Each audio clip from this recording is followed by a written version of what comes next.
Hello friends, मेरा नाम है डॉक्टर हिमानी आर गुप्ता। मैं एक गायनेकोलॉजिस्ट हूँ और mother and care clinic Kharghar Navi Mumbai में प्रैक्टिस करती हूँ। अर्ली प्रेगनेंसी में सबसे पहली सोनोग्राफी ये जो है बच्चे की हार्ट बीट, दिल की धड़कन जानने के लिए की जाती है। आइडियली 7 to 8 वीक्स के गेस्टेशन एज पे इसको किया जाता है। ये कैसे कैलकुलेट करते हैं? ये कैलकुलेट करते हैं कि जो प्रेग्नेंट लेडी है उसका लास्ट मेंस्ट्रुअल पीरियड कब आया था, उसके पहले दिन से। ये सोनोग्राफी करने का सबसे इम्पॉर्टेंट पर्पस ये होता है कि हम बेबी का वायबिलिटी जान सकें।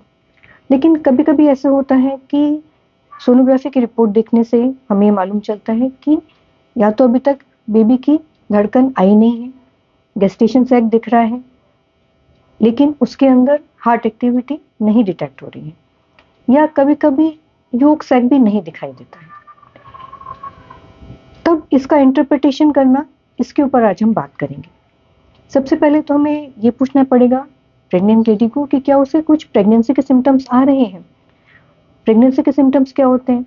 जैसे कि मॉर्निंग में वॉमिटिंग का होना, थोड़ा कमजोरी महसूस होना, थोड़ा चक्कर आना, कभी कभी ब्रेस्ट टेंडरनेस, ब्रेस्ट हेवीनेस, ये सब हो सकता है।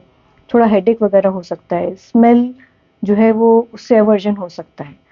अगर प्रेग्नेंट लेडी को ये सब सिम्टम्स आ रहे हैं तो ये एक अच्छे लक्षण है। क्यों? क्योंकि ये सब सिम्टम्स जो हैं वो बीटा एचसीजी, जो प्रेगनेंसी का हार्मोन है, उसके लेवल की वजह से आते हैं। अगर प्रेगनेंसी अंदर अच्छी है तो लेडी को ये सिम्टम आते ही आते हैं। तब अगर हमें उस स्कैन में अभी तक हार्ट बीट नहीं भी दिखाई दे रहा है तो इतना घबराने की बात नहीं है। हम एज ए ट्रीटमेंट उसको कुछ हार्मोन्स प्रिस्क्राइब करते हैं, फॉलिक एसिड की टैबलेट देते हैं और रिपीट स्कैन करते हैं 15 डेज के बाद। और मोस्टली 80 to 90% केसेस के अंदर हमें हार्ट बीट दिखाई दे जाती है और उसके बाद का कोर्स जो है वो एकदम जैसे नॉर्मल प्रेगनेंसी रहती है वैसे ही रहता है। लेकिन अगर अर्ली स्कैन हमें इसलिए करना पड़ा क्योंकि या तो प्रेग्नेंट लेडी को कुछ पेट में दर्द हो रहा है या उसने कुछ स्पॉटिंग, ब्लीडिंग, परवेजाइनम ये कंप्लेंट की, और तब हमें हार्ट बीट नहीं दिखाई दे रहा है, या एम्ब्रियो नहीं बना दिख रहा है, या योक सैक नहीं दिख रहा है, तब ये क्लिनिकल कंडीशन दोनों वेज में जा सकती है। सबसे पहले हमें देखना पड़ेगा कि उस लेडी का जो मेंस्ट्रुअल साइकिल है उसकी लेंथ क्या है। अगर तो लेंथ 40 to 45 डेज है, मतलब कि उसको ब्लीडिंग जो हो रहा था मेंसेस के टाइम वो एवरी 1.5 मंथ पे था, तब ये चांसेस हैं कि ये स्कैनिंग जो है वो बहुत जल्दी हो गई है और 15 दिन के बाद जब हम करेंगे तो हमें अच्छे से एम्ब्रियो बना दिखाई देगा।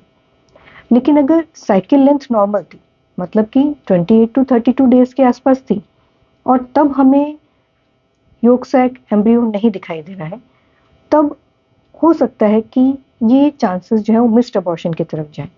लेकिन अभी भी पूरी तरह से पक्का नहीं है। ऐसे केस में हमें इंजेक्टेबल हार्मोन्स ये देने पड़ सकते हैं, ओरल हार्मोन्स को हाइक करना पड़ सकता है, न सिर्फ प्रोजेस्टेरॉन बल्कि एस्ट्रोजन का भी सपोर्ट देना होगा, और antioxidants, activated form of folic acid, कई केसेस के अंदर माइल्ड डोज ऑफ स्टेरॉइड ये भी देने से जो है प्रेगनेंसी का आउटकम हमें अच्छा मिलेगा। इसके चांसेस होते हैं। अगर कभी हिस्ट्री है ऐसी कि 2 या 3 या 1 भी मिस्ड अबॉर्शन पहले से हुआ है, तब इस प्रेगनेंसी को बहुत संभालना होगा। और शुरुआती लेवल से ही, जैसे ही प्रेगनेंसी डायग्नोस होती है, चाहे वो यूरिन के अंदर टेस्ट करने से डायग्नोस हो, चाहे वो ब्लड में टेस्ट करने से डायग्नोस हो, जिसमें कि बीटा एचसीजी चेक किया जाता है, तुरंत ये हार्मोन सपोर्ट दे देना चाहिए। क्योंकि ये हार्मोन सपोर्ट देंगे तो प्रेगनेंसी का आउटकम हमें अच्छा मिलेगा, हार्ट बीट हमें मिलेगी और ये प्रेगनेंसी हेल्दी तौर पे आगे जाएगी, इसके चांसेस बढ़ जाते हैं। तो घबराइए मत। अगर अल्ट्रासाउंड की रिपोर्ट में अभी तक हार्ट बीट नहीं दिखाई दे रही है तो ये हमेशा गलत ही साबित होगा, सही नहीं रहेगा, ऐसा नहीं है। अपने गायनेकोलॉजिस्ट से मिलिए, मेरी सलाह लीजिए। जो भी प्रिस्क्रिप्शन आपको दिया जाता है हार्मोन्स का, चाहे वो ओरल टैबलेट्स हों, चाहे वो इंजेक्टेबल हों, उनको फॉलो कीजिए और 80 to 90% केसेस में ऐसा देखा गया है कि ये आउटकम अच्छा ही रहता है। तो फ्रेंड्स, आज हमने बात की कि अर्ली प्रेगनेंसी में जब अल्ट्रासाउंड किया जाता है तो उसकी जो फाइंडिंग्स है उसको कैसे इंटरप्रेट करना है। मेरे YouTube चैनल के ऊपर हम ऐसे ही women and health related videos में बात करते हैं, तो मेरे चैनल को लाइक कीजिए, शेयर कीजिए, सब्सक्राइब कीजिए। Thank you.